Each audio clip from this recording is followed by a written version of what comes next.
Telugu Desam party గడిచిన 5 సంవత్సరాల్లో ఏదైతే ప్రజా వ్యతిరేక నిర్ణయాలు తీసుకొని ప్రజల్ని హింసించి నిజంగా ఒక రాక్షసుడి కంటే దారుణంగా పరిపాలించాడు చంద్రబాబు నాయుడు. ఈ 5 సంవత్సరాల్లో ప్రజలు విసిగి ఏదైతే ఈ చంద్రబాబు నాయుడిని ఎప్పుడైతే తరిమి కొడదామో, ఎప్పుడు ఎన్నికలు వస్తాయని చెప్పి ప్రజలు వేచి చూసి, అదేవిధంగా ఎన్నికలు వచ్చిన రోజు మీరు చూస్తుంటారు పోలింగ్ ఏ విధంగా జరిగిందో. ముందుగా మహిళలు అయితే, ఎందుకంటే ఆ రోజు డ్వాక్రా అక్క చెల్లెమ్మలకి ఏదైతే పూర్తిగా రుణాలు 14,000 కోట్ల రుణాలు డ్వాక్రా రుణాలు ఉంటే మాఫీ చేస్తా అని చెప్పి హామీ ఇచ్చాడు. హామీ ఇచ్చి డ్వాక్రా రుణాలు మాఫీ చేయకుండా కొత్తగా రుణాలు ఇచ్చే పరిస్థితి లేదు. ఈ విధంగా అక్క చెల్లెమ్మలను మోసం చేశాడు. ప్రతి ఒక్కరిని, చదువుకున్న వాళ్ళ నుంచి ఈరోజు రైతుల దగ్గర నుంచి అందరినీ మోసం చేశాడు. కాబట్టి పెద్ద ఎత్తున ప్రజలు చంద్రబాబు నాయుడు ప్రభుత్వానికి వ్యతిరేకంగా వచ్చి ఓటు వేశారు. అదేవిధంగా మార్పు కోరుకుందాం, ఒక్కసారి జగన్మోహన్ రెడ్డి గారికి అవకాశం ఇచ్చి చూద్దామని చెప్పి ప్రజలు కోరుకున్నారు. అదేవిధంగా రేపు 23వ తారీఖు రిజల్ట్ రాబోతూ ఉంది. మేం కదండి, ఆంధ్రప్రదేశ్ రాష్ట్రంలో ఉన్న ప్రజలు చాలా ఆనందంగా ఉన్నారు. ఈరోజు ఎప్పుడు ఎన్నికల రిజల్ట్ వస్తాయా, ఎప్పుడు జగన్మోహన్ రెడ్డి గారిని ముఖ్యమంత్రిగా చూద్దామని చెప్పి 5 కోట్ల మంది ఆంధ్రులు వెచ్చి వస్తూ ఉన్నారని చెప్పి నెల రోజుల్లో మీకు రిజల్ట్ రాబోతూ ఉంది. మే 23వ తారీఖున ఆంధ్రప్రదేశ్ రాష్ట్రంలో జరిగిన 175 అసెంబ్లీ స్థానాలకి 25 పార్లమెంటు, అదేవిధంగా భారతదేశంలో ఉన్న పార్లమెంట్ స్థానాలన్నింటికి ఎన్నికలు జరిగినాయి. కాబట్టి రిజల్ట్ రాబోతూ ఉంది. మీరు చూస్తారు మేము ఇప్పుడు చెప్పిన వాస్తవాలు ఉన్నాయా లేదా అని. ప్రజలు పూర్తిగా చంద్రబాబు నాయుడిని వ్యతిరేకించారు అనటానికి మీకు చంద్రబాబు నాయుడు ఎన్నికల రోజు అతను మాట్లాడిన మాటలు కూడా అతనికి ఆల్రెడీ మార్నింగే తెలుసు. ప్రజలు ఏ విధంగా అతను తిరస్కరించి ఏ విధంగా ప్రజలు వైఎస్ఆర్సీపీకి పట్టం కట్టబోతున్నారని తెలిసే ఈ విధంగా ఈవీఎంల మీద నెట్టం కానీ, లేదంటే రకరకాలుగా ప్రజలను డైవర్ట్ చేయడానికి అతను మాట్లాడిన మాటలు కానీ మీరు చూస్తూ ఉన్నారు. పెరిగిన పోలింగ్ పర్సంటేజ్ అయినచ్చు, లేదంటే ఉన్నదయచ్చు, వైఎస్ఆర్ కాంగ్రెస్ పార్టీకి ఆంధ్రప్రదేశ్ రాష్ట్రంలో వార్ వన్ సైడ్గా జరిగింది.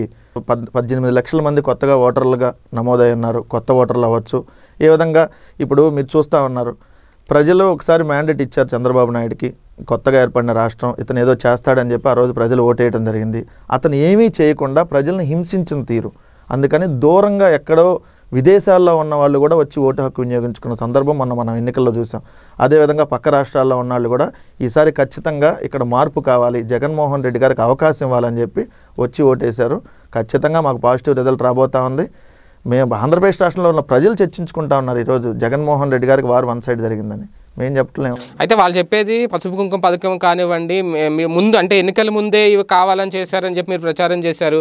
కానీ ఆ ఎన్నికల ముందు ప్రకటించిన పథకాలే ఎన్నికల ముందు ఈ పసుపు కుంకుమ పేరుతో కానీ, బడి నేస్తం కానీ, రుణమాఫీలు కానీ అవే మాకు ఓట్లు తెచ్చిపెట్టాయి అనే ధీమాతో టీడీపీ ఉంది.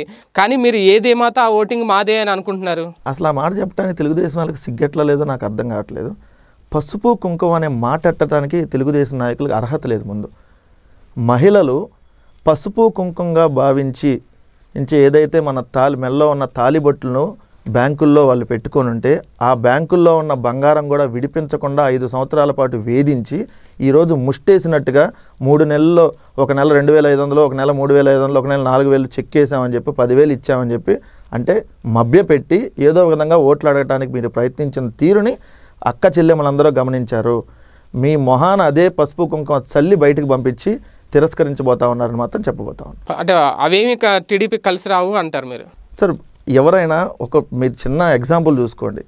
5 సంవత్సరాల పాటు చంద్రబాబు నాయుడు ముఖ్యమంత్రిగా ఉంటే నేను పలానా కార్యక్రమం చేశాను, పలానా అభివృద్ధికి ఇదిగో సంక్షేమ కార్యక్రమాలను ఈ విధంగా చేపట్టాను, అప్పుడు ఇదిగో ఈ విధంగా ఉండేది, నేను వచ్చి నాకు ఈ విధంగా అయ్యింది, నేను ఇదిగో కొత్త రాజధానికి ఎట్లా చేశాను, పోలవరం చేశానా లేదా మనం పట్టిసీమ చేశాను, ఇవన్నీ చెప్పకుండా ఓన్లీ పసుపు కుంకుమని ఎందుకు చెప్తున్నారు వాళ్ళంటే, మేము ఓటర్లకి డబ్బులు ఇచ్చాం, మహిళలకు అక్క చెల్లెమ్మలకు మేము 10,000 రూపాయలు డబ్బులు ఇచ్చాం కాబట్టి ఆ డబ్బులు చూసి మాకు ఓటేస్తారని చెబుతున్నారంటే ఇంతకంటే బూతే ఉండదు. ఖచ్చితంగా ఈరోజు మహిళలే చంద్రబాబు నాయుడు మీద తిరగబడి వైఎస్ఆర్ కాంగ్రెస్ పార్టీకి అనుకూలంగా ఓటు వేశారు. ఫ్యాన్ గుర్తుపై ఓటు వేసి జగన్మోహన్ రెడ్డి గారిని ముఖ్యమంత్రి చేయబోతా ఉన్నారని మాత్రం ఖచ్చితంగా చెప్పు. వైఎస్ఆర్ కాంగ్రెస్ పార్టీ ఏదైతే చెప్తా ఉందో మేము కూడా గడిచిన 2 సంవత్సరాల నుంచి మీ ఛానల్ ఇంటర్వ్యూలో కావచ్చు, మిగిలిన ఛానల్ ఇంటర్వ్యూస్లో కావచ్చు, మేము కావచ్చు, మా అధినాయకత్వంలో ఉన్న పెద్దలు కావచ్చు, చాలామంది చెప్తున్న రిజల్టే రేపు కనపడబోతూ ఉంది. వైఎస్ఆర్ కాంగ్రెస్ పార్టీ ఇప్పుడు జరిగిన ఎన్నికల్లో వార్ వన్ సైడ్గా జరిగింది. మేము 100 నుంచి 130 స్థానాల్లో విజయదుందుం ముగించబోతా ఉన్నాం. మా విజయాన్ని ఎవరూ అడ్డుకోలేరని మేము అంతకుముందు కూడా చెప్పాం. అదేవిధంగా రేపు ఎన్నికల రిజల్ట్ రాబోతా ఉంది. ఈ వీడియో గనుక మీకు నచ్చినట్లయితే లైక్ చేయండి, షేర్ చేయండి. మరిన్ని వీడియోస్ కోసం మా ఛానల్ను సబ్స్క్రైబ్ చేయండి.